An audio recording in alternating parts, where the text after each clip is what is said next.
Good morning, ICT 7 students, and welcome to our third quarter week 6 discussion. This is Aljay Buian, your ICT 7 subject teacher. So for this week's discussion, we will be talking about interpret technical drawing. So I hope that you will listen carefully to our discussion and may you enjoy listening. So before going through the discussion, let us identify first our objectives. So at the end of the lesson, the students will be able to A. Interpret technical drawing, B. Analyze technical flowcharts, and C. Valuing the importance of technical drawing. Interpret technical drawing. So we have a question here. So how do you interpret flowcharts? So that is the question. So a flowchart will help you understand your process and uncover ways to improve it if you use it to analyze what is happening. So interpreting your flowchart will help you to first determine who is involved in the process, then form theories about root causes, then also identify ways to streamline the process, then determine how to implement changes to the process, locate cost added only steps, and provide training on how the process works or should work. So that will help you on or in interpreting your flowchart. Okay, we have here the sequence of steps that will help you through an orderly analysis of your flowchart. So we have step 1 up to step 4. So for step 1, examine each process step. Then for step 2, examine each decision symbol. Then step 3, examine each rework loop. And step 4, examine each activity symbol. Now let us talk about the step 1. So step 1, examine each process step for the following conditions that indicate a need to improve the process. So first, the bottlenecks. So these points in the process where it slows down may be caused by redundant or unnecessary steps, rework, lack of capacity, or other factors. Then weak links. These are steps where problems occur because of inadequate training of process workers, equipment that needs to be repaired or replaced, or insufficient technical documentation. So inform the drill leader and improvise. So is one of the weak links. Then lastly, we have the poorly defined steps. Steps which are not well defined may be interpreted and performed in a different way by each person involved, leading to process variation. So improvise is a poorly defined step in the weak link cited above. Step 2. Examine each decision symbol.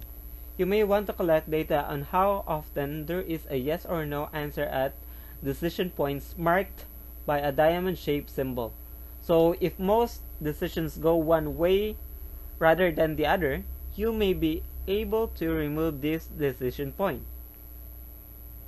Then for step 3, examine each rework loop. So processes with numerous checks generate rework and waste. Examine the activities preceding the rework loop and identify those that need to be improved. Look for ways to shorten or eliminate the loop. Then lastly, step 4, examine each activity symbol. So does the step help build a key quality characteristic into the end product? So if not, then consider eliminating it. So those are the steps on how you analyze a flowchart, or that will help you analyze your flowchart. And then now we have here an example of a work plan flowchart. So the title of this work plan flowchart is cleaning the computer laboratory. So as you can see on the illustration on the above, we have the identify all the cleaning tools needed to clean the computer laboratory. Then the next step is get and prepare all the cleaning tools. Then the question Is there any available cleaning tools? If yes, then start cleaning the computer laboratory. If no, find for the cleaning tools. Then last, at the end of the process is computer laboratory completely clean. Now let us talk about the types of flowcharts. So besides the three levels of detail used to categorize flowcharts, there are three main types of flowcharts, namely linear, deployment, and opportunity. So the level of detail can be depicted as macro, mini, or micro for each of these steps. So first is the linear flowchart. So a linear flowchart is a diagram that displays the sequence of work steps that make up a process. So this tool can help identify rework and redundant or unnecessary steps within a process. So this is an example of a linear flowchart. And as you can see, the diagram displays the sequence of work steps that make up a process or make up the process. Now let us talk about deployment flowchart. So a deployment flowchart shows the actual process flow and identifies the people or groups involved at each step. So horizontal lines define customer-supplier relationships. So this type of chart shows where the people or groups fit into the process sequence and how they relate to one another throughout the process. So this is an example of deployment flowchart. So as you can see, the flowchart shows the actual process flow and it identifies the people or groups involved at each step. So you have there the blue, the light blue, the peach, the white, and then the green, then the orange, and the yellow. So those are the people or groups which are involved in the steps of the deployment flowchart.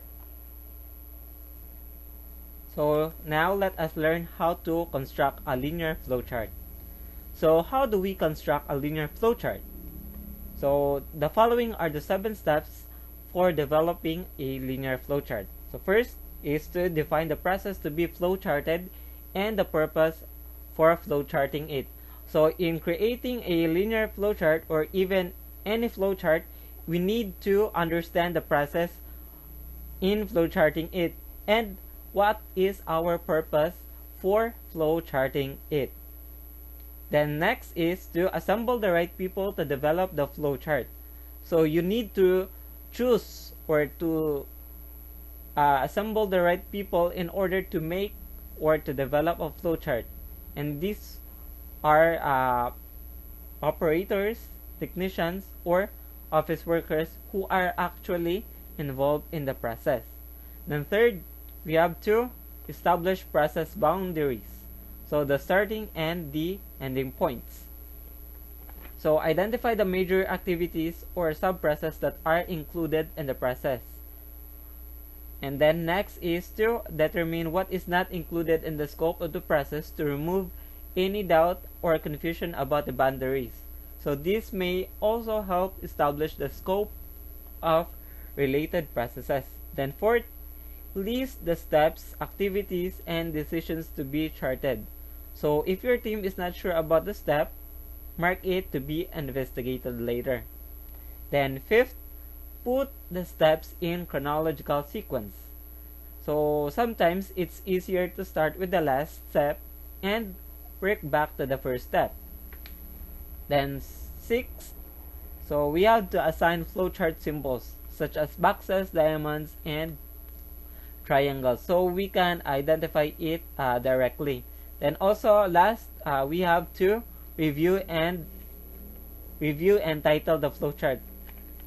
So in making a flowchart, we need to review it after we're done doing it, and then also we need to name or title the flowchart itself. So